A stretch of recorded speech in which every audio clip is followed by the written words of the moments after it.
Hello everyone, आपके अपने YouTube channel MS Study Edge में आपका स्वागत है। आज आप लोगों को किशोरावस्था की ओर टुवर्ड्स एडल्सेंस का पार्ट 2 लेकर आए हैं। तो चलिए दोस्तों, अब शुरू करते हैं। ये रहा आप लोगों के स्क्रीन में पहला पॉइंट, मानव में जनन काल की वह अवधि, मतलब मानव में जनन काल के समय के बारे में जानेंगे। तो पहला पॉइंट है, यौनारंभ 10 से 12 वर्ष की आयु से ही लड़कियों में या लड़कों में भी एक विशेष परिवर्तन होता है तथा सामान्यतः 45 से 50 वर्ष की आयु तक चलता रहता है। ये अवधि मतलब मानव में जनन काल के समय जो यौनारंभ कहा जाता है। तो यौनारंभ 10 से 12 वर्ष की आयु से शुरू होता है और सामान्यतः 45 से 50 वर्ष की आयु तक चलता रहता है। फिर इसी प्रकार अगला पॉइंट है ऋतुस्राव। अंग्रेजी में मेंस्ट्रुअल साइकिल कहा जाता है। तो इसके बारे में जानेंगे। ऋतुस्राव किसे कहते हैं? यदि अंडाणु का निषेचन नहीं हो पाता है तब गर्भाशय के अंदरूनी परत में जमी हुई रुधिर वाहिकाओं की परत टूटती है और योनि द्वारा से बाहर आती है। उसे ऋतुस्राव या मासिक चक्र कहते हैं। मतलब समझेंगे कि यदि अंडाणु का जो निषेचन नहीं हो पाता है तब जो गर्भाशय है तो उस गर्भाशय के अंदरूनी परत में, अंदरूनी मतलब अंदर के भाग में जमी हुई रुधिर वाहिका की परत टूटती है। मतलब रुधिर नलिकाएं के जो रुधिर नलिकाएं होती है वे क्या होती है, उसकी परत टूटती है और योनि द्वारा से बाहर आ जाती है, योनि मार्ग द्वारा बाहर निकल जाता है। तो उसे ऋतुस्राव या मासिक चक्र कहते हैं।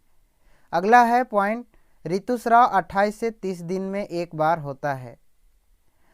अगला पॉइंट है यौनारंभ में पहला ऋतुस्राव होता है उसे रजोदर्शन कहते हैं। यौनारंभ में जो पहला ऋतुस्राव होता है उसे रजोदर्शन कहते हैं और ये 45 से 50 वर्ष की आयु में ऋतुस्राव होना रुक जाता है।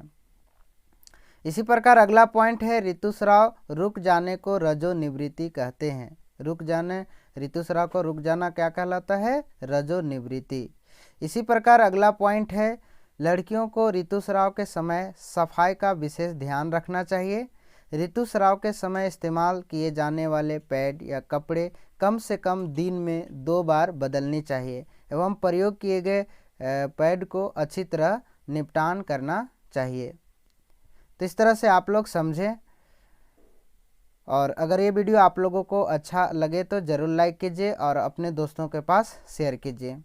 इसी प्रकार आगे हम समझेंगे संतति का लिंग निर्धारण, लड़की अथवा लड़का। मतलब जो संतति होती है, संतान होता है, तो उससे लिंग निर्धारण का कैसे पता करते हैं, मतलब लड़की अथवा लड़का। तो इसके बारे में जानेंगे। तो पहला पॉइंट है सभी मनुष्यों की कोशिकाओं के केंद्रक में 23 जोड़े गुणसूत्र पाए जाते हैं। मतलब सभी मनुष्य की जो कोशिकाएं में के केंद्र में 23 जोड़े गुणसूत्र पाए जाते हैं। जो इनमें से 22 जोड़े कायिक गुणसूत्र होते हैं और 1 जोड़ी लिंग गुणसूत्र होते हैं।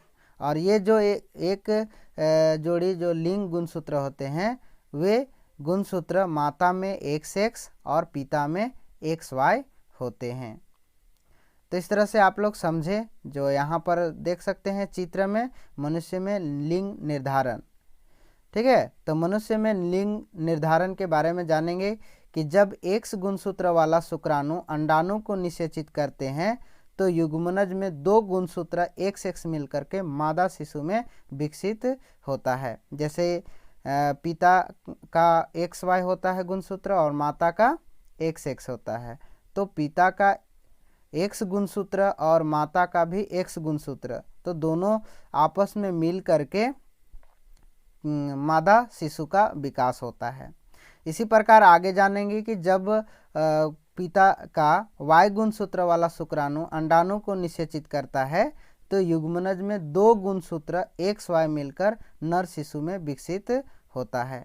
मतलब समझेंगे कि जो ये पिता है तो पिता का Y गुणसूत्र और माता का X गुणसूत्र, ठीक है। तो ये दोनों मिल करके XY गुणसूत्र मिलता है तो नर शिशु का विकास होता है, नर शिशु होता है। इसी प्रकार आगे जानेंगे जन्म के पहले शिशु के लिंग का निर्धारण उसके पिता के लिंग गुणसूत्रों द्वारा किया जाता है। तो मतलब जन्म के जो पहले शिशु का लिंग का निर्धारण कौन करते हैं, तो पिता के लिंग। तो पिता के लिंग के गुणसूत्र द्वारा ये मनुष्य में जो लिंग निर्धारण होता है। तो दोस्तों ये वीडियो आप लोगों को अच्छा लगे तो ज़रूर लाइक कीजिए और अपने दोस्तों के पास शेयर कीजिए। अगर आप मेरे यूट्यूब चैनल में नए हैं तो इस चैनल को ज़रूर सब्सक्राइब कीजिए और बेल आइकन की घंटी को प्रेस कीजिए ताकि इसी तरह से आपको नए नए वीडियो मिलते रहे।